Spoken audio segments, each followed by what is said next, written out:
Hello, everyone. My name is Mark McKenna, and I'm the. Sorry, it's just telling me.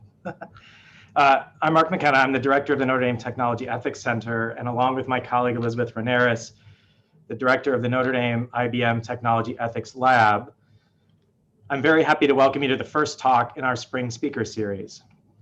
Our series this spring focuses on the role of technology in promoting mis and disinformation, the ethical problems involved, and the technical, legal, and institutional responses best suited to our modern challenges. These are obviously enormously important questions right now, and we have a really world-class group of experts lined up for you. Academics, practitioners, and activists who are facing these challenges from a variety of different perspectives. We're very lucky to have Dr. Joan Donovan kick off our series today. Dr. Donovan is the research director of the Shorenstein Center on Media, Politics, and Public Policy at the Harvard Kennedy School. She's one of the world's leading experts in internet and technology studies, and particularly studying online extremism, media manipulation, and disinformation campaigns. Dr. Donovan leads the Technology and Social Change Project, which explores how media manipulation is a means to control public conversation, derail democracy, and disrupt society. Dr. Donovan's talk today builds on a recent piece she published in the Harvard Business Review titled How Social Media's Obsession with Scale Supercharged Disinformation.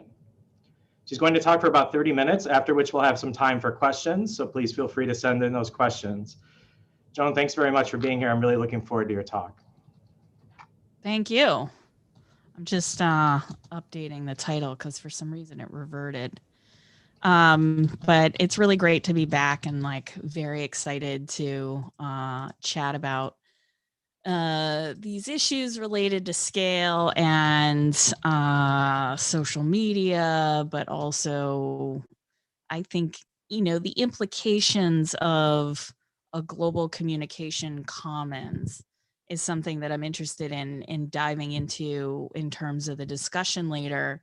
And I'm hoping just to give you some ideas of things to think with, examples that you might not be super familiar with at this stage, but I think, the example that I'm going to show you today about some very recent research that we put out on Friday, that there was a parallel investigation happening at WAPO. So we were trading notes with journalists, trying to make sure we got the most thorough accounting of this conspiracy to say essentially that COVID-19 was a bioweapon. So we're going to talk about cloaked science. We're going to talk about the ways in which openness is at issue.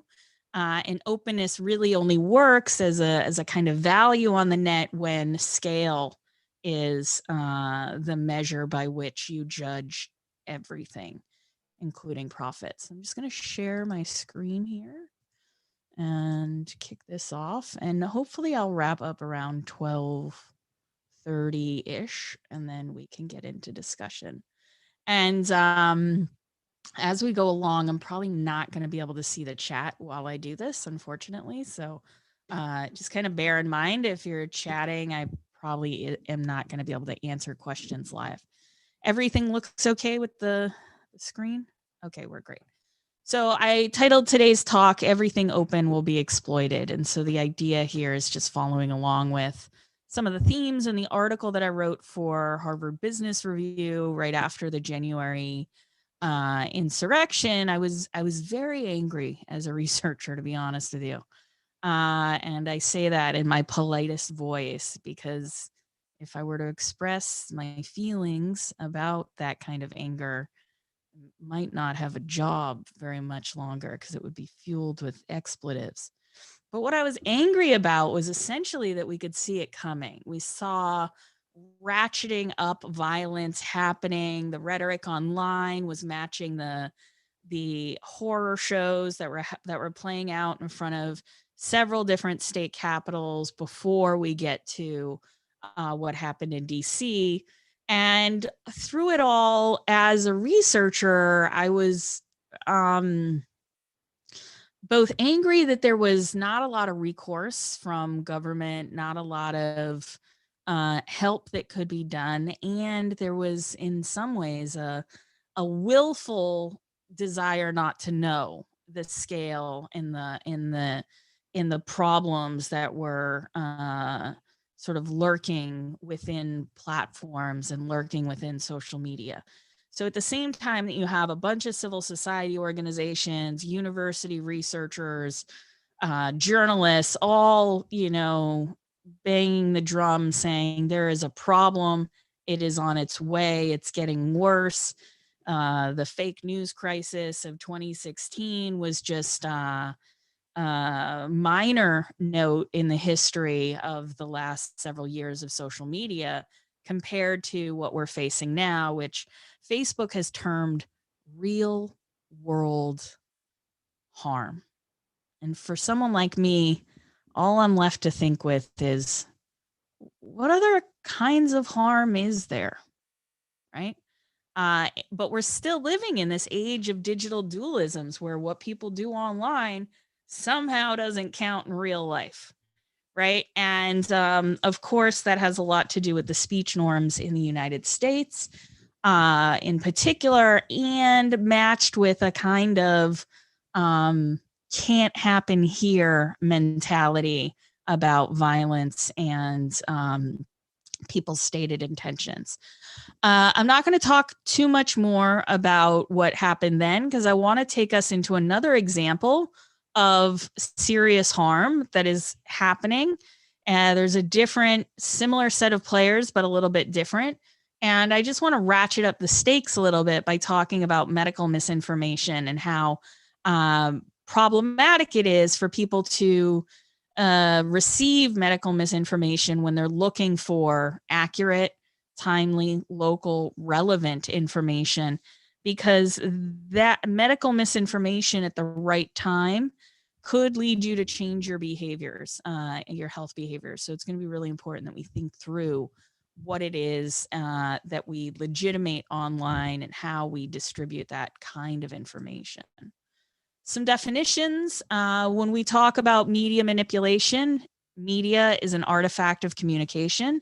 Could be notes, it could be a JPEG, a documentary, a textbook, literally any of the detritus, the leave behinds of communication. And so we happen to primarily study digital media, but don't be alarmed to find out, but there is no communication without misinformation. And so there's actually misinformation everywhere. The point, though, is to try to understand how it scales, how it reaches new audiences, and in particular, how we are being manipulated. So manipulation is to change by artful or unfair means so as to serve one's purpose. So we leave artful in there for our, our friends, the hackers and activists that will do some shenanigans in order to call attention to an issue.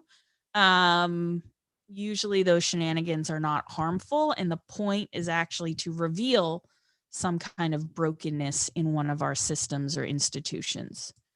And then the other kind of definition I want you to be thinking about is disinformation. That is the creation and distribution of intentionally false information for political ends. And we can have a little bit of a discussion later about in what ways does the case study I present today about the Yan report point us to this new category of potentially medical disinformation. Haven't quite got there with the definition yet, so I'm trying out a new shtick with y'all. So bear with me as we try to work it out. But I think what we're dealing with is a different kind of political category when medicine and our medical health and our public health are being used as a kind of political weapon. And a couple of other things that are just hanging around in my brain lately, which I think help us set the stage for what is new about this. Network conspiracy. So when we talk about QAnon or other groups online, the truther movement, for instance, networked groups, I like to think about these as networked conspiracies, which, like urban legends, networked conspiracies provide moral tales that explain confusing events. And a lot of things kind of fall into this online, which is to say that something happens and a person offers a speculative answer to that, and then that speculative answer somehow goes viral and becomes, the sort of new what next for internet conspiracists and new rabbit holes to travel down. And one of the ways this happens is actually through meme wars, which bring ordinary people into contact with disinformation in the form of networked conspiracies like hashtag QAnon, hashtag pandemic, hashtag Biden crime family, which was the hashtag that was supposed to be associated with the Hunter Biden laptop fiasco. And of course, Stop the Steal, which was a very vast and large network conspiracy across all platforms in the open web, to lodge this meta conspiracy about the election being rigged. So when I make reference to those kinds of terminology, that is what I mean when I talk about media manipulation, disinformation, network conspiracy, and even hashtags as a kind of meme. So the way that we study this is actually fairly new in the sense that we've built a website, mediamanipulation.org, and we have a theory methods package there, as well as nearly 20 case studies at this point for you to cruise through. But what's important about how we study misinformation is that we think about it in a life cycle. And so we often are looking for 5 points of action when we're writing up a case study. That is, where is the campaign being planned? Second, where is it being seeded across the open web and platforms? So, with Stop the Steal, for instance, it's important to go back actually to 2016 and look at Roger Stone, who had originally lobbed the idea towards Trump's campaign in the anticipation that Trump was actually going to lose, in the anticipation that he was going to lose and would need to say that the election had been rigged. Second, we look at that development. How does it stick around? How does it move around on social media? But the third is when we most often actually take notice of a disinformation campaign. That is to say, when people respond is usually when it becomes a thing. That's when it actually scales. And that's what's important of thinking about why scale matters here, is because if nobody responds and someone is just wrong on the internet, which happens every day. I guess the big key here is not to be the one that is wrong and achieving scale. That is, you don't want to be that person on Twitter that everybody's focused on that day. Which is to say that we really look at the responses by the industries that are affected, activists, politicians, journalists, that is, people who have audiences online and can make the piece of disinformation or the network behind it seem more important than they are. For mitigation, for a long time, we didn't have anything to put in that category. 2016, lots of questions from platform companies about why they should care about white supremacists. There were just such a low proportion of the content. And so why would you worry about 0.0001%? And my response was obviously like, are you crazy? Like, they're going to ruin you. Which is to say that since then, I usually just offer up the retort that if you leave disinformation to fester, it will infect the whole product. And I think I've been proved right more than a few times since then. But mitigation can also be a journalist debunk. It could be the field clapping back on someone and saying, this is not true according to us. And then lastly, we look at the adjustments by manipulators to the new information environment. We look at, well, what are they doing differently based on mitigation? Did they drop the campaign? Did they pivot? Did they start it up again on a new platform? And increasingly, we're also looking at the adjustments by some of those platforms post-attack. How do they develop new policies, for instance, that label media, and how do they build rules around deplatforming so that it's not so uneven in terms of the actual execution of the either ban or removal of a hashtag, for instance. Like, for instance, Biden crime family, Twitter very early on during the New York Post laptop story took away, like, if you search for Biden crime family, you didn't get any responses. And so they took away that element of connectivity. A little bit of theory, just a little bit. Bear with me. It's just important that we all kind of get on the same page about social change and how do we build technology? What is innovation for? I often go back to this book by Chris Kelty, written in 2009, practically before the telephone was even invented, so long ago. All we had were two clamshells and a piece of seaweed to communicate with. I kid. It wasn't that long ago, but it feels ages ago. I'll tell you, last week feels like 10 years ago. Nevertheless, Kelty's 2 Bits, The Cultural Significance of Free Software, gives us a good way to think about how innovation happens. He writes, geeks fashion together both technology, principally software, hardware, networks, and protocols, and an imagination of the proper order of collective political and commercial action, that is, of how economy and society should be ordered collectively. And so when I think about this, I think about, well, when you're building a big system, you're not just going to build the system. You're also going to think about, well, how is this system going to interact with the world? How is it going to interact with the economy? And, throughout the years, there's been a lot of hubris in tech about changing the world, right? Our technology is going to change the world. And then it was sort of like, well, maybe it's not going to change the world, but it's certainly going to be disruptive. And then it was sort of like, oh, like that's the worst kind of disruption ever, because the rest of us actually need a little bit of stability. I'm getting a little bit of is it gone? Yeah, it's gone. Sorry, I was getting an echo. I was thinking about recently in a paper, I guess recently is relative, with Tony Nadler and Matt Crane about, well, what is the technical and moral order of social media? And so we wrote this bit on the digital influence machine because I really wanted to look at, well, what are the technical ways in which we're being ordered? What is the way in which our internet and platforms are relating to each other? Who are the actual customers here?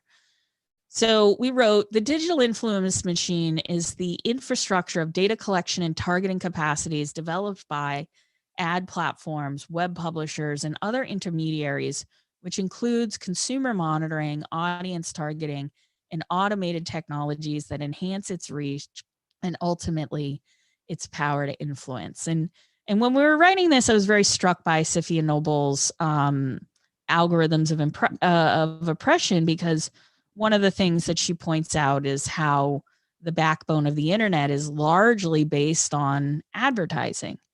And as a result, you get a certain kind of search as it relates to those kinds of products. And as data capture and data harvesting has become in and of itself its own business, we just have to be wary that it's not necessarily that we're building an information commons. We're building an advertising system that blankets the world, right? And whoever owns the gates to that advertising system, especially who gets to enter and then what they get to see, they actually have a much bigger influence on our politics and our society as well as our economy, because of that facilitation of coordination, like massive social coordination that happens. And you can see that in companies like Amazon, for instance, how it doesn't matter to them what they sell. They just want to sell everything, right? And for Facebook, it doesn't matter to them what kind of user you are. They just want to produce connectivity everywhere. And so it's important to think about this in the sense that they're not recognizing themselves as essentially services, and certainly not advertisers. And so as a result, we don't get great information services. We don't have any public interest obligations that insist, yeah, with your social media, you're going to get a little bit of timely, local, relevant, and accurate information like you would if you turned on the radio. Because on the radio, even though the DJ does not want to stop playing Rihanna to say, hey, there's going to be a city council meeting later today, there are laws that make it so.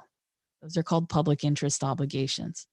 But over time, that's how we ended up with, rock stations having these intermediary interruptions to help folks that listen to them know what was happening in their city or town. And so we can think about things like that as different ways of intervening on our tech and innovation system, so that when people are looking for really important information like how do I get a vaccine or what is coronavirus, they actually get accurate information, rather than whatever is popular that day or whatever someone paid to have some advertising on. So who actually pays for social media? My answer to this is always we do, which is not the adage that says, oh, well, if the product is free, the product is you. And I get it. It's cutesy, but it's not actually what's at stake here. It's what's at stake is not individuals and their uniqueness. We're all, digital snowflakes. However, data only matters in the aggregate. My data, Mark's data, Elizabeth's data, it only matters together. And that is in a relationship with other kinds of data. And so the political question about platforms is a really interesting one in the sense that what we need to push for is a field of people who do data science, political science, sociology, anybody that's part of critical internet studies. We actually have to kind of force a political conversation on these platforms and about technology in a lot of ways, because by and large, they really want to avoid any kind of politicization of the thing they sell, which is essentially aggregated data. And so in 2019, as the political question started to fall on Facebook, Zuckerberg says, I don't think it's right for a private company to censor politicians in a democracy. And that's my impression of Mark Zuckerberg. Thank you. Good night. No, I'm just kidding. It's a pretty good one. But it was basically this. We're not going to touch them. They're not going to mess with us, right? Very, very flat, affectively. At the same time, across the highway, Twitter's saying, actually, we're going to ban political ads because if you want attention, you should have to earn it. And that, of course, opens up these dark markets for all kinds of shenanigans related to media manipulation, disinformation. And then later, Facebook in January 2020 doubles down again and says, in the absence of regulation, Facebook and other companies are left to design their own policies. We've based ours on the principle that people should be able to hear from those who lead them, warts and all. Of course, that is a statement about politicians, in a sense, saying, essentially, you can be the worst kind of troll, and we're going to let you use our products. And that is really the setup conditions that led us to where we ended up at the onset of the pandemic. So one of the things that vexed me about the onset of the pandemic is how few guardrails were in place, as well as how few, we're still staying with the road metaphors. I mean, this is supposed to be the information superhighway, and you can't get people accurate information about COVID-19. Like, the best you can do is a sticky at the top of your page, right? This was a tragedy in March as schools were shutting down, as people were getting sick, as Government was trying to get an action plan in order. And, for all the failures of the Trump administration, there were folks inside the CDC and in other government agencies that were trying. But by and large, we end up in this position because the people that have taken up so much of our revenue and advertising space, these are now huge companies without any commitment to public obligations related to information. So I got very, very interested in the question of where did it come from? We still don't know definitively where COVID-19 came from, but questions like that as a search string become a networked terrain for disinformers. And so early on, where did it come from? Every slur you could find in the book about China, Chinese Americans, we saw an uptick in violence and hate crime. But one thing started to strike me was very strange is we started to see a lot of different scientific articles. And so I wanted to understand that. So we came up with this idea of thinking, let's look at cloaked science. Let's look at things that look like science, but aren't. So our definition is this: the use of scientific jargon and community norms to cloak or hide a political, ideological, or financial agenda within the appearance of legitimate scientific research. This may include the use of technical language, difficult to understand graphs and charts, or seemingly scientific data presented as empirical evidence to lend credibility to the claims being made. Cloaked science may be seeded into public preprint servers, in data repositories, journals, or publications with lax review standards, through press releases, or by baiting journalists who may not be able to scrutinize the claims thoroughly. And so I'm going to go through and show you how this happens according to the life cycle.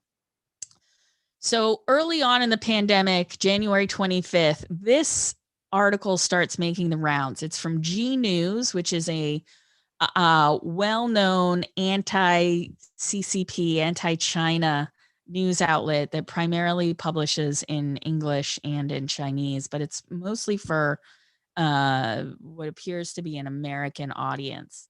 And they write, breaking news, China will admit coronavirus coming from its P4 lab.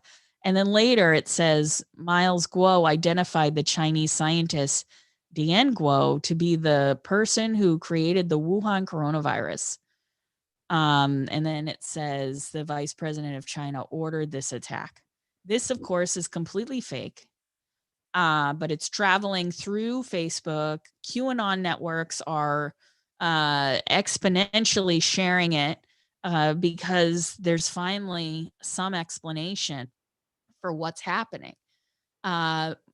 You should know that Miles Guo is a backer of Steve Bannon. He gave Steve Bannon $100 million. Can you imagine what it'd be like to run a center if you had $100 million bucks? I mean, I'd spend it all in a week, but we'd have some awesome research. But that $100 million is basically for Steve Bannon to build this rule of law foundation with Guo. And the point is to ensure that there is news circulating in the United States that is against the CCP. That's really the big mandate for Bannon accepting that kind of money. So this is January.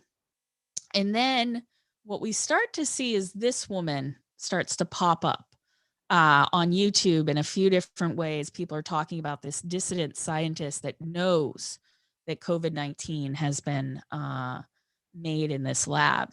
And in July, she shows up on Fox News in a couple of different ways.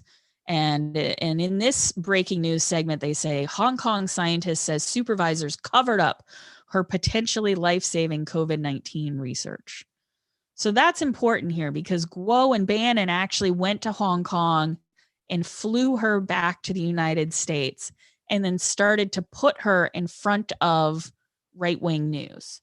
On the left and in the center, we haven't found any interviews with her that were not ones that seemed to be arranged by Guo and Bannon and those networks.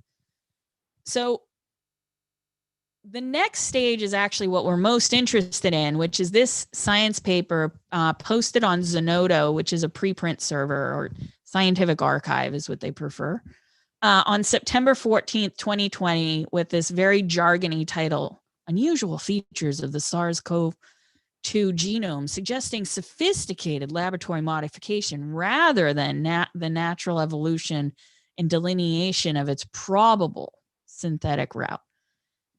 You see these numbers? 1 million people looked at a scientific preprint.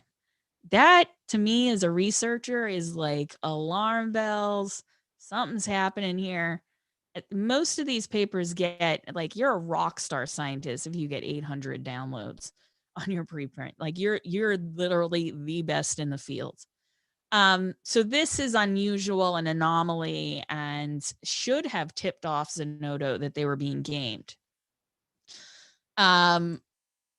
Here is the views, and you can see this spike very quickly. So the views are in blue, the downloads are in red.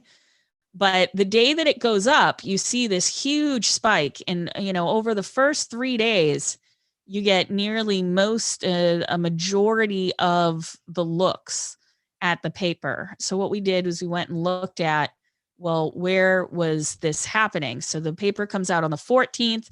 She hits the media on the 15th. Tucker Carlson covers the story saying, Chinese whistleblower to Tucker, this virus was made in a lab and I can prove it. Peter Navarro tweets, he's a White House Trump advisor at the time. A Chinese scientist is called in to investigate a deadly virus in Wuhan. That's not true. She was a postdoc. Finds some troublesome facts, is muzzled by the CCP, flees for her life to the US. Doesn't mention that she was flown here by Steve Bannon. Speaks her own truth and then is muzzled by the Free America social media. Where's the outrage? Which is to say that at that time, and we don't have any public record of why Twitter made this decision, but Twitter did take down Jan's account. So Jan is the name of the young woman. And they took down the long links to this paper on Zenodo. And they did it rather quietly. So their mitigation was not meant to cause a stir, but that's what's animating the background of these discussions. But the big mitigation comes actually when John Hopkins and a number of other scientists actually debunk it. And I'm talking like 10 pages, like sentence by sentence, just tear apart. Like if I got a paperback from Reviewer 2 like that, my career as a sociologist, I would question it. So, people in the field are saying no. And then Facebook also adds a interstitial on Tucker Carlson's links to his interview with Jan.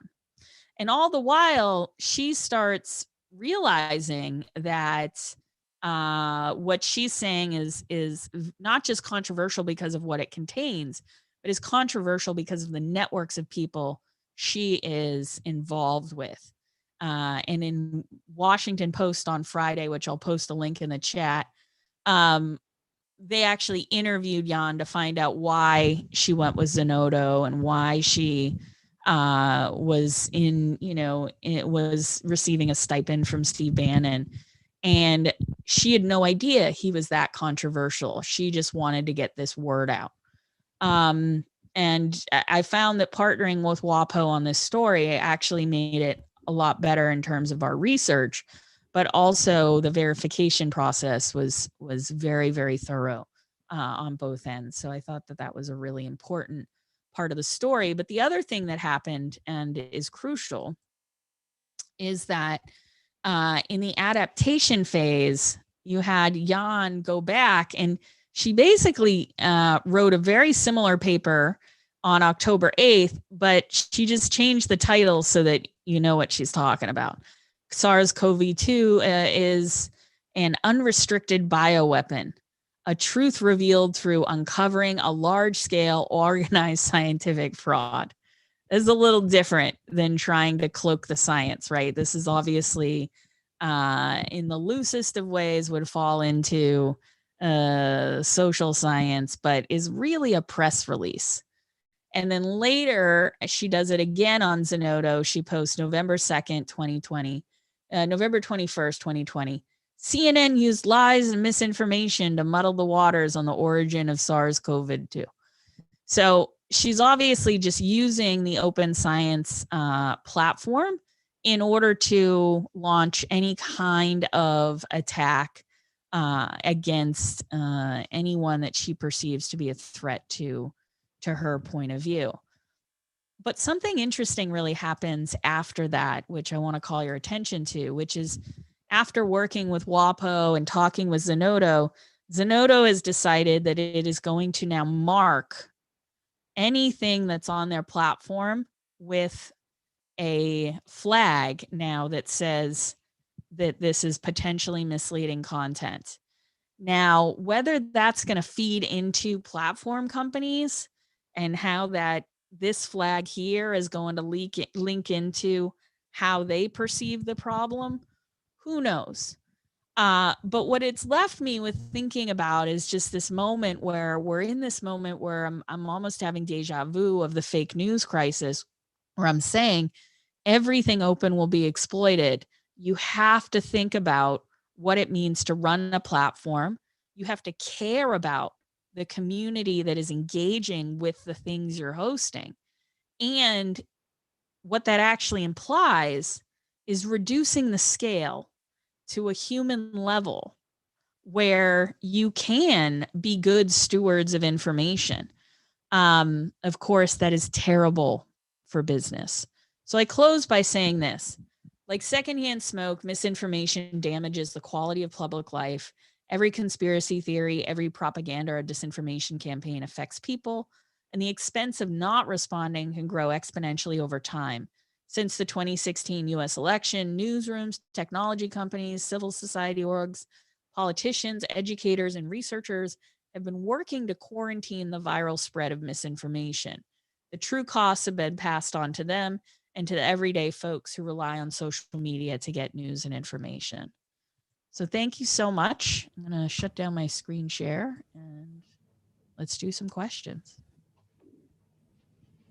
Thanks very much, Joan.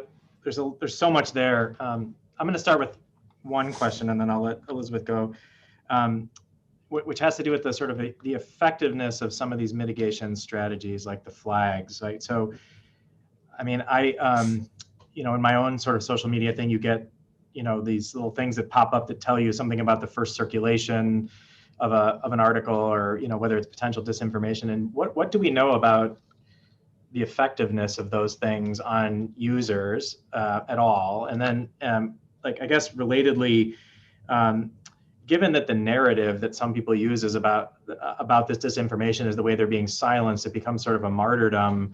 Like, are those flags in some cases having sort of like the opposite of the intended effect? Yeah, so there's a couple of things. There was some promising data out of Twitter that suggested that when things were flagged, the click-through was a lot less, as well as the sharing was a lot less in terms of retweets. But then also on Facebook, sorry, I misspoke. On Facebook, when they put up that interstitial, the click-throughs were a lot less. So they are having the intended effects in the sense that you're getting less sharing, so less scale. The badge of honor, you know, a trophy for my misdeeds, those are very popular things on, you know, like in thinking about the anonymous message board 4chan and how much they love to hoax a journalist, and then when the journalist has to issue a correction, how fast that screenshot will circulate. However, I think if the goal is reducing scale and reducing the harm, then I think we're headed in the right direction. But ideally, for something like this, when you go through and you have a university set of researchers confirming alongside journalists, alongside a bunch of other public health officials saying this medical misinformation in the ON report is terrible. I would have liked to see some stronger measures taken. But I have to tell you, you know, these kinds of interventions require time. Like I did a very similar thing with research about medical misinformation that was happening on Medium. So Medium, people could post things, then they were being shared on Twitter as if they were like from epidemiologists, and you find out, oh, they're not even like an epidemiologist. They kind of moonlight as an economist, maybe they're a Bitcoin guy. But when Medium took the step of removing that medical misinformation, what people did was they started to share the Internet Archive link. And so the Internet Archive actually had to come up with a way to improve the context under which someone would see a link on the Internet Archive, and that caused quite a bit of uproar. People were saying you shouldn't be able to do that. Whose facts are these? But everything is contextual. But I do think it does matter that we at least try to improve the information quality on the internet, as it's becoming the de facto place to get information. So it's not like, my solution isn't like tell everybody to go to the library. The solution has to kind of match people's ideas about where and what information is online. And so I think for me, Zenodo is modernizing, but they're not quite fully there because they don't really have the staff to implement any other kind of strategy. Elizabeth, you want to go next? Sure, and thanks so much, Joan, for being here. Provocative as always. I wanted to go back to a few things you said at the beginning of your talk about how we could see it coming, and there was a kind of willful disregard for what we saw coming. And I would push you on who the we is here. And I do think a lot about the work of Dr. Safiya Noble and thinking about sort of whose heeds and whose warnings about the house on fire matter, and how we make them matter when we're up against incentives, business models, a desire for scale, valuing scale, and when we're up against sort of the forces that are basically aligned and incentivized to ignore those warning calls. And if you have any recommendations for how those of us who are working on mis and disinformation can think about how to make those calls heeded. Yeah, I mean, like, if you think about social change and how it happens, you have to have very strong social institutions that can exact some kind of sanction on the other social institution so that things stay within a certain kind of relative balance. But over the years, journalists who used to be able to kind of put tech in check have been rendered ineffectual. In some instances, they've been essentially turned into content moderators because they find the worst of the worst long before platform companies know. Government has been rendered relatively inert by 230, Section 230, which is the policy that, depending upon how you read it and how drunk you are, apparently, as a lawyer, you can see a lot of different things. It is like the most strange thing to talk to lawyers about, because there's one side of the camp that says, well, it actually helps with content moderation. It says, we're going to release you from any liability if you just do the right thing. And then on the other side, there's this idea that, well, it actually means that you should do the bare minimum content moderation so that everybody has access to the freedom of all of the things. I kind of land in the middle where I feel like it helps, social media become a McDonald's at 2 a.m. Like, there are things you can get away with, but by and large, there's a bunch of stuff you can't say, can't do, and you got to kind of follow the rules, or you're going to get kicked out. But if we had a strong legal framework to enact sanctions, things would be different, especially if the government could levy serious penalties. As well, civil society. I work with this group called the Disinfo Defense League. It's nearly 400 civil society organizations that are either mostly racial justice, gender justice, get out the vote campaigns. Many of them had been calling attention to the issue of the violence on December 12th, especially the Black Lives Matter banners that had been stolen from Black churches and burned on the streets of DC, and no one got arrested for that. But those banners in that burning was actually a kind of nostalgic callback to the days of the Klan, right? Like fire and media optics. And so if we had reacted then with a very harsh set of penalties in terms of law enforcement reacting, maybe things would have been different because you saw the Proud Boys sort of at the front line breaching the gates.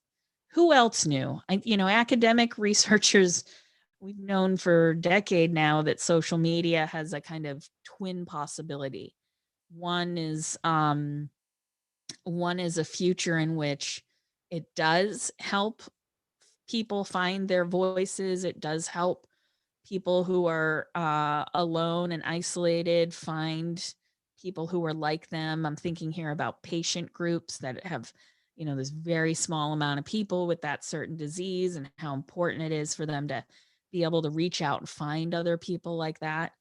But because of the business plan over the years where more is better, it's really just kind of corrupted any idea of community that we could have had thinking about social media.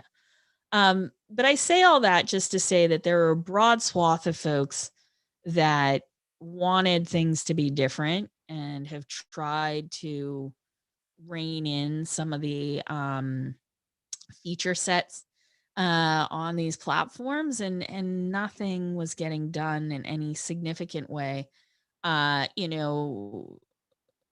Temporary fixes cause bigger problems. And for the last 4 years, we've just seen lots of temporary fixes that didn't, weren't strong enough to combat like the full force of Bannon and Trump and Giuliani and all of these other folks that used the enormous audiences they had on social media alongside a bunch of other networks in order to force this lie about the election into the world. Okay, so I'm going to try to cluster a few questions together. Hopefully this will be artful enough for you to make sense out of. But the questions are kind of about like, are there particular characteristics of the sorts of things that become disinformation in terms of like either the supply or the demand side? So just for example, like, is it important to the sort of flourishing of a piece of disinformation that it's sort of filling a vacuum, right? That it's answering a question that people have, that there isn't like a good answer coming from. So might things have been different in terms of the disinformation about the pandemic if the government and the president in particular had been forceful in sort of promoting good information out there so that there really was not a sort of obvious lack of information? Or relatedly, like, are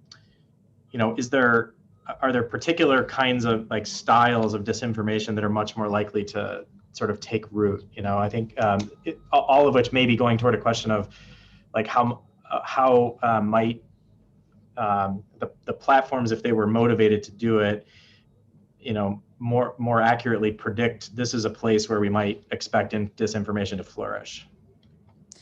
Yeah, so it's promising that Facebook hired Ben Nemo, I don't know how to pronounce his last name, from Graphica, in the sense that it points us towards what they might be trying to do at Facebook, which is actually get at the second piece of your question about styles of disinformation campaigns, which is that by and large, the ones that go big fast do so because there's actually a very small network of people who have, large, so there's a small group of people with very large networks that are, influencers, usually within Trump's orbit, that can quickly make something happen because they coordinate with major media outlets as well as coordinate a ground game in social media, and use the open web, right? They'll often plant a piece of information over here and then pretend to cover it.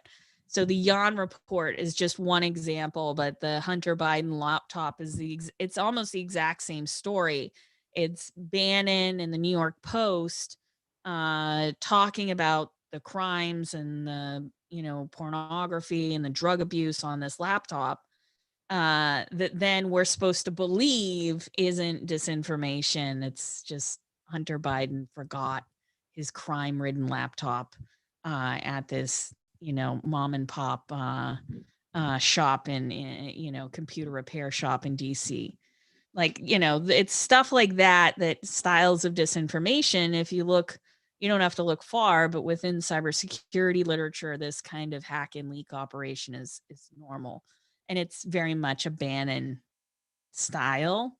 But Facebook, was kind of late in the game, removing networks that Bannon had also ginned up that were like supercharged networks on Twitter as well as Facebook. And so they were known as the Himalaya networks. If you're interested, there's a couple of articles out there about them. But by and large, yeah, if you get at the styles of disinfo, and that's what we're trying to do with the casebook, is actually tell you, here's what the tactics are, here's what the patterns look like, here's who the players are.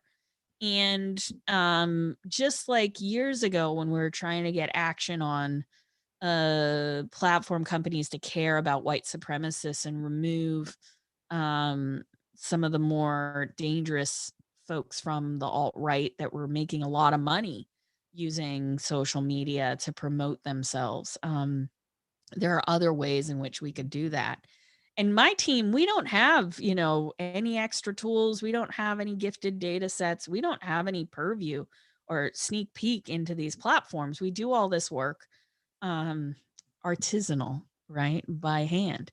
But it's ethnography, right? So you have to get into the mess, which makes me think about this question that you had about the supply side and what Dana Boyd and Michael Gobieski called data voids, which is that there are going to be places where a key word is the kind of hook that allows people to find the rabbit hole that brings them into disinformation. So, for instance, for years, if you typed QAnon in, there wasn't a lot of other things you'd find besides actual conspiracy theorists. Like, the question is, at what point do you do that kind of explainer? Who does it? Under what conditions? And can you do it responsibly, in the sense that the worst thing you could do is just hand the microphone over to one of these conspiracists and say, tell us about QAnon, which unfortunately is like a lot of the ways in which some journalists operate, because what they don't realize that they're doing is they're platforming those ideas. And a lot of them try to like sneak in a bunch of different keywords and things that might entice other people. We've been through this before. Before it was QAnon, there was, the whole uproar around incel, and like, do we need to know what an incel is? And so the data voids question is a tough one, because it really depends upon who, what, under what context, and can they do it responsibly. We'll probably have time for one more if you have another one. We can keep Joan here all day, and we can turn back to the questions that have come in. We may not have enough time, but there is a question about whether or not the platform should allow Trump back. Joan, I don't know if you have a quick view on this one. Yeah, no, I don't know. It's a tough one, because he's definitely menacing, and social media is that's the right feature set for menacing, is give someone a microphone and like let them tear off into the wilds, and say whatever they want to say. The hard part is he's got a growing group of people that are literally willing to die for him. That's different than, your regular use case. And I've tried to think through this question multiple different ways, but it seems to me like when someone enters the category of a politician and they are a representative, that there should be a terms of service and a set of rules that require them to be good stewards of information, be responsible users of the platform and megaphone that they've been given, and that there are very clear rules about incitement, harassment, hate speech. I don't know if anybody even remembers this. Remember that day Trump retweeted that video of the old guy in the golf cart going by some Black Lives Matter protesters saying white power? Oh, the president couldn't hear him. He just thought it was cool. This guy was in a golf cart, right?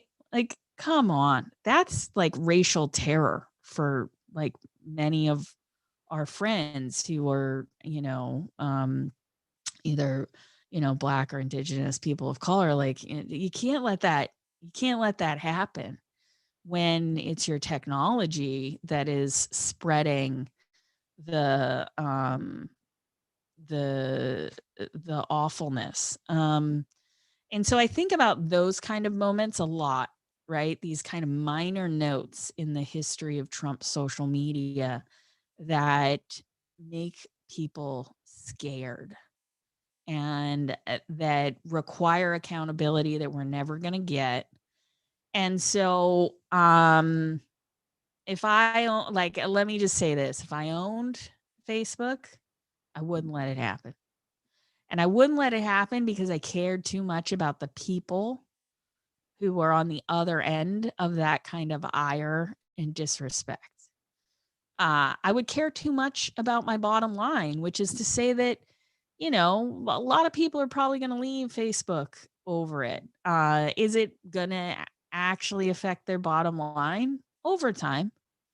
But I do think that there's a big, broad question we have to answer about, when do these companies become publicly obligated to ensure that timely, local, relevant, and accurate information is being distributed?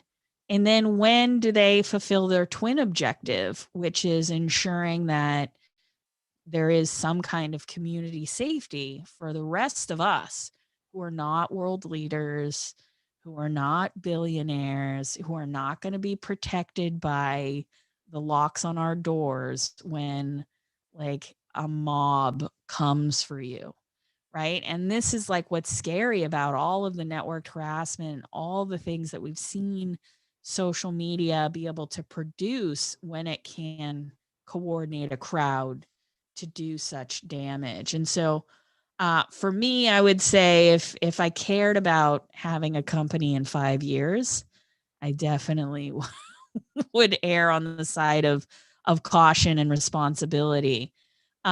Which is all to say that I don't lose hope here, in the sense that I do think our internet is quite magical, in the sense that it has brought me into contact with all of you today.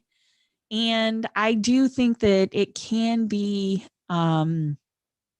used in a way that serves the public interest rather than serves the interest of the powerful. And that's all I try to explain with my research, is like, how do we get the public what they need out of our technology? How do we get journalists what they need? How do we get public health officials what they need? How do we get our political house in order? And I do think that technology has a remarkable capacity to be repaired. And I think that that's where we need to go. Well, that's a great hopeful note at the end. Elizabeth is right. We could have kept you here all day, but we promised everybody, including you, that we would be out of here by 1. But thank you for a great start to our series, and obviously also every time. Just such a rich, interesting conversation. I just also want to thank Kelly Mitros and Nicole Mackley and the ThinkND team for coordinating today. Like I said, this is the beginning of a series. We have a whole host of additional talks this spring. You can sign up for the whole series at the ThinkND website, and hopefully you'll join us for the next one. Thanks, Joan, for being here. We appreciate it.